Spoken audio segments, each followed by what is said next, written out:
ಅವ್ರಿಗೆ ಮಾತ್ರ ಕೊಟ್ಟಿದ್ರು ಪವರ್, ಬೇರೆ ಯಾರಿಗೂ ಕೊಟ್ಟಿಲ್ಲ. ಯಾರು ಆತರ ಹೆಸರು ಇಟ್ಕೊಳ್ಳಿಲ್ಲ.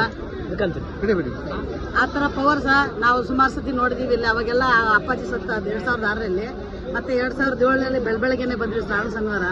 ಎಷ್ಟು ಸೈಲೆಂಟ್ ಆಗಿ ಏನಿಲ್ಲ, ಆರಾಮ ನಾರ್ಮಲ್ ಸಬ್ಸ್ಕ್ರೈಬರ್ ಬಂದ್ರು. ಸಣ್ಣ ಮಳೆ ಬರ್ತಾ ಇತ್ತು, ಅವಾಗ ನಿಂತ್ಕೊಂಡು ಅಪ್ಪು ಒಂದು ಫೋಟೋ ತಗೋಬೇಕು. ನಿಮ್ದು ವಸಂತ ಗೀತೆ ಇದು ನಮ್ಗೆ ತುಂಬಾ ಇಷ್ಟ ಹಾಡು. ನೀನಾಡೋ ಮಾತೆಲ್ಲ ಚಂದ, ಅದು ಬೇಬಿ ಆಗಿದ್ದೀರಲ್ಲ ತುಂಬಾ ಇಷ್ಟ. ಅದಕ್ಕೆ ಅಮ್ಮ ಬನ್ನಿ ಅಂತ ನಿಂತ್ಕೊಂಡು ಫೋಟೋ ತಗೊಂಡು, ನಾ ಜನ್ಮ ಇರೋವರೆಗೂ ಈ ಶಿವರಾತ್ರಿಲಿ, ಮಹಾಶಿವರಾತ್ರಿನ ಪ್ರಪಂಚ ಹೆಂಗ ಆಧರಿಸ್ತು, ಹೆಂಗ ಪೂಜೆ ಮಾಡ್ತು, ಅದಕ್ಕಿಂತ ಡಬಲ್ ಆಗಿ ಪೂಜೆ ಮಾಡ್ತಾ ಇದೆ ಸರ್. ಅದಕ್ಕೆ ತುಂಬಾ ಥ್ಯಾಂಕ್ಸ್ ಅಂತ.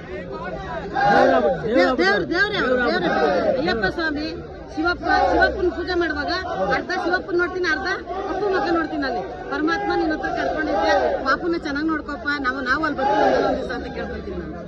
ಇಷ್ಟ ಯಾರು ಬರಲ್ಲ ಸರ್.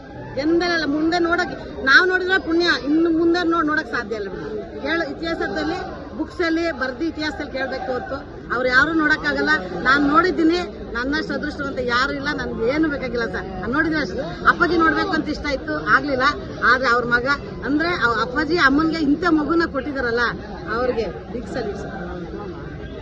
Happy birthday Appu. ಬೆಳಗ್ಗೆನೆ 5 ಗಂಟೆಗೆ ಎದ್ದು ಪೂಜೆ ಮಿಸ್ ಮಾಡ್ಬಿಟ್ಟಿದ್ದೀನಿ. Happy birthday Appu sir. ನಮ್ಗೆ ಆಶೀರ್ವಾದ ಮಾಡಿ, ಎಲ್ಲಾರ್ಗೂ ಆಶೀರ್ವಾದ ಮಾಡಿ. ನಿಮ್ಮನ್ನ ಯಾರು ಪೂಜಿಸ್ತಾರೆ ಎಲ್ಲಾರ್ಗೂ ಆಶೀರ್ವಾದ ಮಾಡಿ ಅಪ್ಪು ಸರ್.